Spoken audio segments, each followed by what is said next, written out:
Hi, it's me, your favorite non-commentary channel doing a commentary video. Oh, I hit the mic. Are dabs still funny? Or like cool? Like a funny meme thing still? Because if not, God, I'm getting old.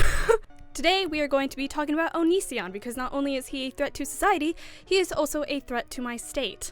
He only lives like 3 hours away from me. Please help me. This isn't a joke. I swear, please help me. This is a cry for help. I'm sure everybody already knows about Onision. Unfortunately, I do. Onision, Greg, or whatever the hell he wants to call himself this time. I do not want to look it up, and I do not want to be caught up in his weird roleplay ways. I always told myself I would never make a video about Onision because I feel like it was kind of a cop-out or an easy way to get views, probably, or something. I don't know. Put his name in the title, face in the thumbnail, and suddenly you get clicks and views. But he lives very, very close to me, and I was reminded of some things, and then it all kind of became really scary, and then suddenly I wanted to talk about it. I'm sure if you're watching this video right now, you probably already caught up with most of the Onision stuff, if not all of it, but if you are not, here is a short summary. He is a pedophile, child groomer, swamp ruiner, a piece of physical trash, and even my 5'2" stature would not be afraid to try and punch him out of existence.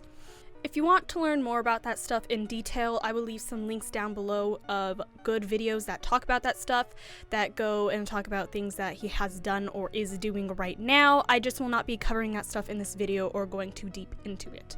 What I will be focusing on in this video is my personal past with him. Don't worry, he didn't groom me or try to come after me or anything. I am safe in that aspect, but I was recently talking to a friend and she kind of brought up to my brain that it could have happened to me. It was very likely at the time. And honestly, that thought is terrifying. The year is 2014. I think, maybe. I don't know. That's kind of a guesstimate. The year is around 2014. And it is me, your average 13-year-old girl living her life in middle school when she decides to go to her friend's sleepover. And at that sleepover, she's introduced to someone new into her life, a YouTuber. And that YouTuber was Onision. The first video I had seen of him, I don't remember what it was, but he was talking about Andy Biersack from Black Veil Brides and me going through my emo phase in middle school. That was like my cup of tea, my tips fedora, pinkies up. Got him. I would remember he would talk about how gorgeous and perfect Andy Biersack was. And of course, me being me at the time, I was in love with Andy Biersack, so I was like, yes, agreed, relatable, I love this. Andy Biersack is perfect, he's beautiful, a god, a religion perhaps. So I happened to keep up with Onision, not just because I wanted to keep up with him and his Andy Biersack loving antics that I was in love with, but also because I was starting to really enjoy his humor, and so I stuck around. Also, 13-year-old me thought he was attractive because I was a sucker for dark hair and lighter colored eyes. Who am I kidding? I'm still a sucker for dark hair and lighter colored eyes. Back on topic. 2014 was the era and the year of Sarah. Now, let me explain some of the Sarah stuff just to catch you up a little bit to make sense for this video, as not everyone is going to completely stop and go watch hours of footage to catch up on this Onision crap. Sarah was 14. Sarah had apparently befriended Onision's spouse, Lainey, and I will refer to Kai as Lainey because, as said, Lainey now goes by Kai, but at the time, they were Lainey, so I'm saying Lainey. Well, later on, Onision and Lainey took legal custody of Sarah, a 14 to 15-year-old. They took legal guardianship. Oh my god! Me being me, I didn't care. I didn't want to keep up. I was too busy being in love with Black Veil Bride, Sleeping Sards, and Bring Me the Horizon because who else? Maybe me being obsessed with these bands rather than this YouTuber actually did kind of help me in the long run. Real bands save fans. Real fans save bands. God bless Michael Clifford. Back to the main point. This is where the child grooming began, the sexual relations start to take place, and all of that. I thought this man was relatable. I thought he was funny. I thought he was cool, and I really liked this man. I really liked watching his stuff. And I'm incredibly lucky that I wasn't caught up in all this traumatizing stuff, because that's terrifying. I really thought he was amazing. Like, I don't know. I'm wearing makeup. Oh, crap. It wasn't until like 2018 or 2019, I think, I can't remember honestly, that I was actually brought to light with all this stuff and caught up with all of the Onision drama. And it's weird that it took me that long to find out about this stuff, because it had been going on for a long time. A small little explanation: I have pretty bad OCD, so I tend to subscribe to people easily, being I subscribe to them because I like something, and then I feel bad if I don't subscribe. Or I stay subscribed to them even if I don't watch them anymore, because I'm like, boys support boys, and I feel like, maybe I'll watch them again. So when I had found out about the Onision stuff and all that, I realized I was still subscribed to him. I was still subscribed to him on all of his 500 million channels, because 13-year-old me really thought it would be amazing to follow every single channel of his, because I really needed to keep up with him, apparently. That was like a big thing, I guess. I don't know. So I continued to hate this man. The more things that came out about him, I hated him more. God, I hated him. I still hate him. I hate him a lot. But the more and more things came out, I kind of was just like, yeah, I never loved this man. This never happened. This entire part of my life, gone. It's gone. Also because I was afraid if I brought it up, I would be terribly shunned, which is why I never made like a video like this. It wasn't until about a week ago or so I was in a call with my friend, and we just kind of started talking about Onision stuff, because she's very caught up with all of that. So she was filling me in with some stuff that I didn't know, and we both kind of discussed how we were both really big fans of him at the time that all of this was starting. And it was really weird, because it could have happened to us technically, because we were around the age that he typically went for, and it was kind of terrifying. I don't know how to explain it, really. It was just something that we realized, and yeah. I gotta stand up straight. Oh my god. So through all the talking and stuff, we kind of just realized, wow, that could have been us. And more so, it could have been me, because me and Onision live in the same state. We only live a couple hours away from each other.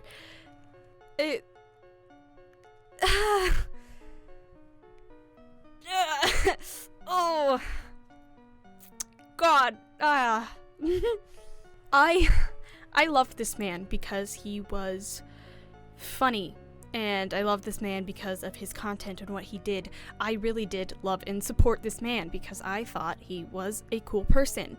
I loved this man who could have easily taken advantage of me. I loved this man who was planning and manipulating girls all around me that were my age. I loved this man because he was relatable to me. Maybe this story doesn't mean anything to you, and maybe clicking on this video was a waste of time, but it's all kind of insane. Realizing and putting all together the things that overlapped, the things that took place around this time, around me, it's crazy.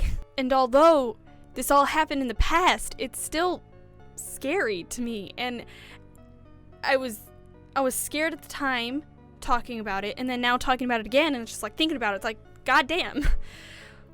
Wow. I just felt the need to bring it up and talk about it a bit, because after talking about it with her, I realized I wasn't the only one who was vulnerable at this time, who could have been in this place at this time.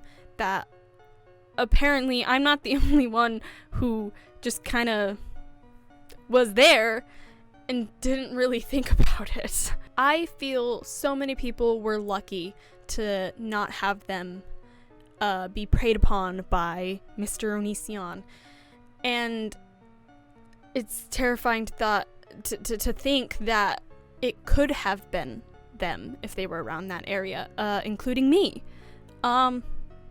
It could have been me. I can say so much more about what he's done, what he does, what he says, or what he agrees with, or what he agreed with in the past, or even just still agrees with. But a lot of it is kind of either dark or personal or just really harsh that I just can't bring it up. But because of those personal things that he's said or done and whatever, that gives me another kind of God, I hate you type of thing. It scares me even more that I was so in love with this person who has said a bunch of things that I cannot disagree with more.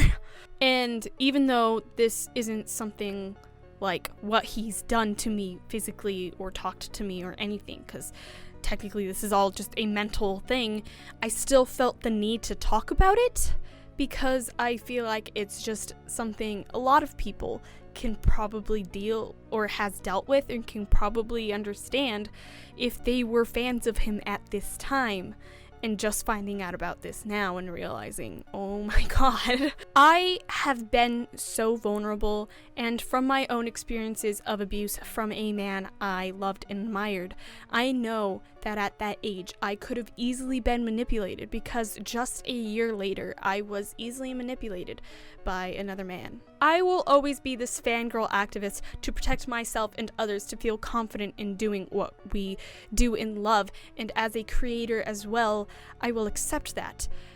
From the point of view of both the creator and the fangirl, I can see how easily a fangirl can really look up to a creator. And thinking about a creator seeing these fangirls who dearly want to support and love them, and sanely, they assume sanely, think, yeah, I can totally manipulate these people and get them to do whatever I want, even if they are underage and they are sexually acts and like super bad and illegal and stuff. Like, who does that? Who thinks that is okay? Why would you think that?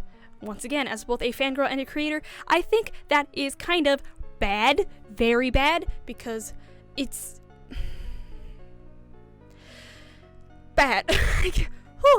Just who in their right of mind thinks it is totally okay to take advantage and manipulate someone that only wants to support them and be there for them? Explain that for me, please. Thanks. You know, who knows? I don't know. You see, I've had my fair share in men, as in one. I've only been in one relationship. But I've also had my fair share in interest in men, which is 4. I've only liked 4 guys. I don't count like liking a guy for a week. But anyway, I've also had my fair share in celebrity crushes, which has been a lot, mind you. As a girl who has been in that position of having these celebrity crushes that they are deeply in love with, Ashton Irwin, Nakey JK. It's a sign! Okay, not a good time. As a girl who understands the point of view of someone who has a celebrity crush as well as has a normal crush, it is very easy to get the person that really is into you or loves you to do whatever you say. And it's not good. I feel he as well goes after younger girls because those girls don't realize, like, they aren't capable of realizing how it's wrong, what is wrong, or how to defend themselves in that situation. Before, I wouldn't have either. Now, with a current man in my life that I am attracted to, if he were to just try and manipulate me, I am experienced and mature enough to catch on to that and defend myself. Even though I do have this attachment to that man, just because he has some slight more power over me doesn't mean I'll let that take over. I know how to say no now. I know how to defend myself against this person who is trying to manipulate me, you know? But it also took me a while. I am almost 19 now.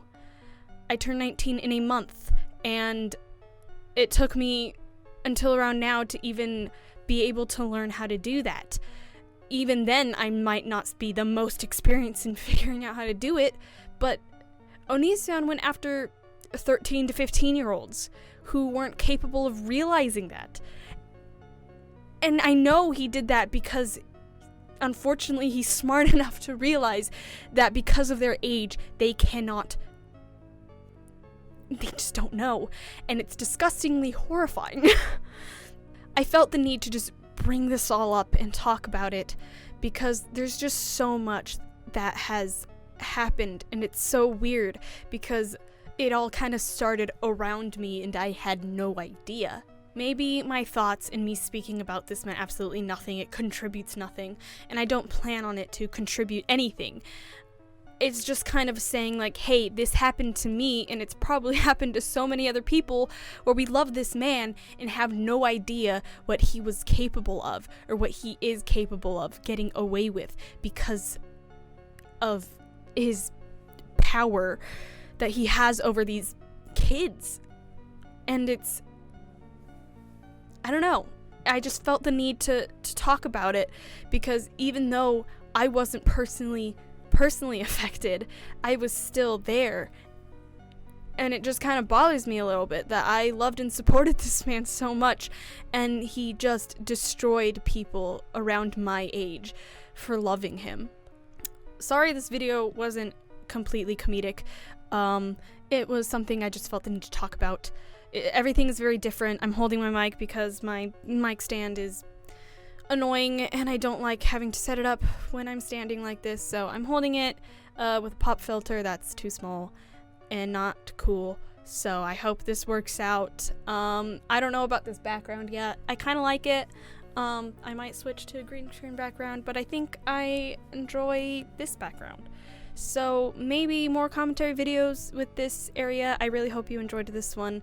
It took time, and I do enjoy making these commentary videos. Even though I'm not a commentary channel, I do enjoy making commentary videos. So if you like this, please leave a like, comment down below if you're comfortable with sharing an experience that you happen to like and support this man and now realize, wow, holy crap, why the hell did I ever do that? Or comment down below other topics I should go over for commentary, or even songs I should cover, or other kind of content that I do. As well, subscribe. It'd be very great. I'm hoping to reach 500 subscribers before my birthday, which is March 12th. And I think that's about it. Turn on the bell thingy. Like, click that thingy, because then you get notified for stuff. Other than that, yeah, like, comment, subscribe, and like always, adios muchachos.